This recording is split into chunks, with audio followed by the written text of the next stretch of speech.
Hello students, I am Hemlata Patil. First, I welcome you here. Dear students, we are struggling with the health crisis COVID-19. So we need to stay home. You also need to study for your bright future. So my dear students, we are starting online teaching for you. You must watch the videos every day. Listen carefully and write down the notes in a notebook which are given by the teachers. Dear students, today we are going to learn History's chapter number 1, Sources of History. Dear students, you studied ancient Indian history last year. This year, we are going to study the medieval period of Indian history. What is considered to be the medieval period of Indian history? Dear students, the period from the 9th century CE till the end of the 18th century CE is considered to be the medieval period of Indian history. A student, CE means Christ era. The period from the 9th century to the period 18th century. This period is known as the medieval period of Indian history. History gives us a chronological, scientific and systematic account of past events. Individuals, society, place and time. These 4 factors are very important for the study of history. They must be based on authentic evidence or proofs. These proofs are known as the source of history. Authentic. Authentic means reality. The proofs should be real in a particular event. If you want to prove any event in the court, some real proofs should be important. Without proofs, you cannot be success in that event. Dear students, these sources are classified into 3 parts.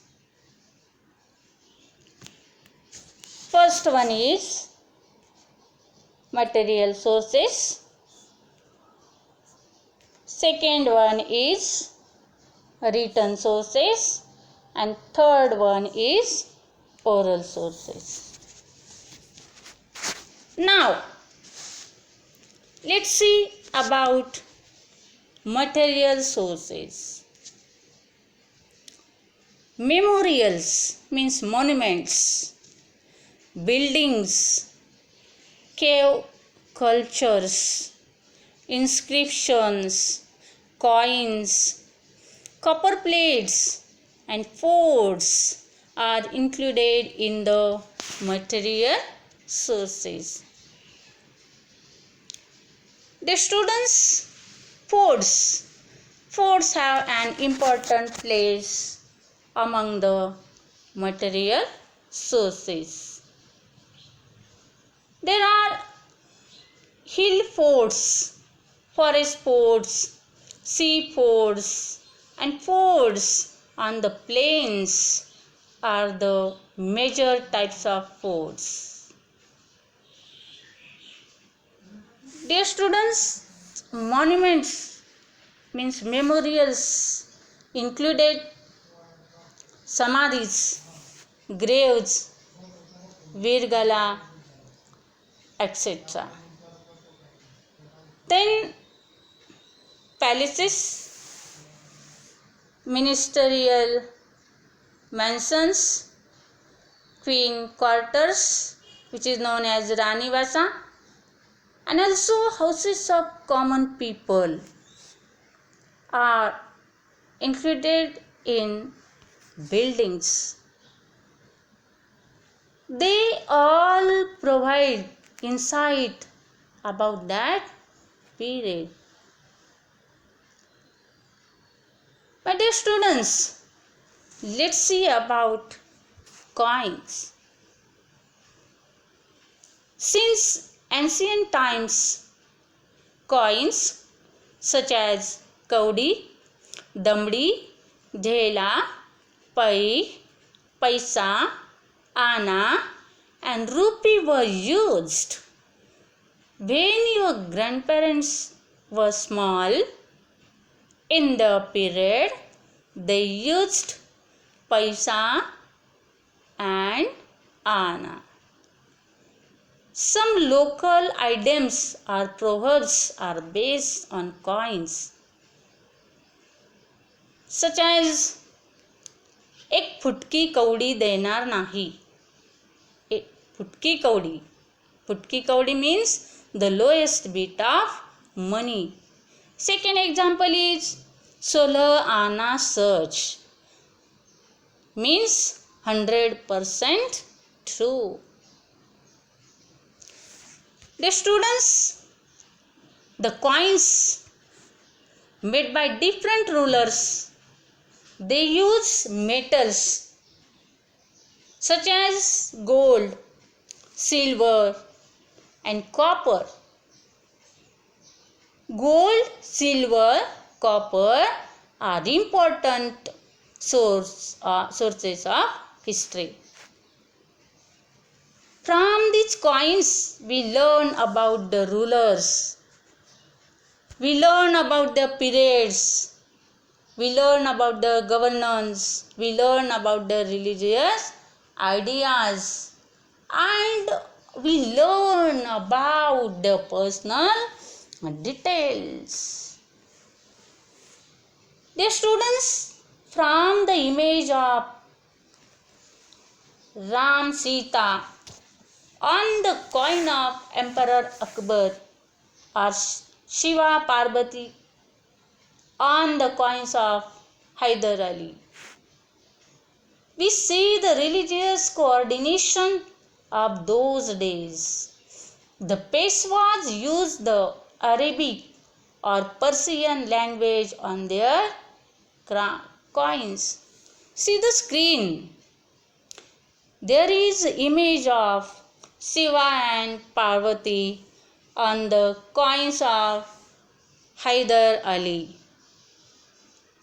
Then the language Persian or Arabian is used on the coin of Peshwa. The students, now we are going to learn about an inscription. Do you know what is an inscription? An inscription is a carving on a stone or a wall, etc. For example, the inscriptions found in a Brideshwara temple premises in Tanjavur. Many inscriptions of the period of Chalukya, Rashtrakuta, Chola and Yadava kings have been found. An inscription is considered to be a very important and reliable source of history. It helps us to understand features like the language, script, social life of a period. Inscriptions which carve on sheets of copper are known as copper plates.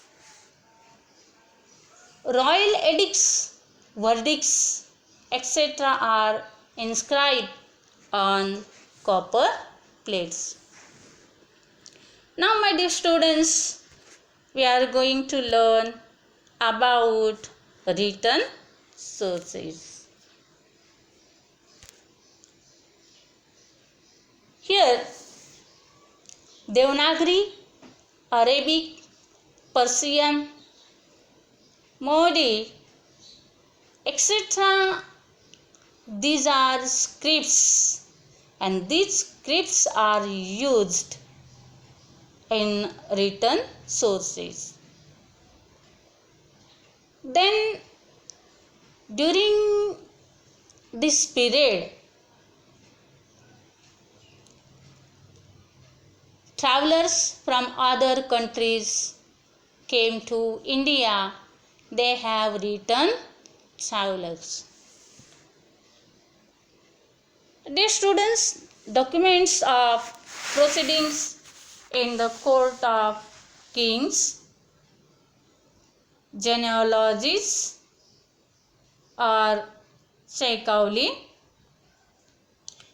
correspondence or dispatches, judicial verdicts or orders, treatises or biographies, travelogues of foreign travelers, and chronicles or tabriks are included in written sources. Tabrik or tariq means the sequence of events.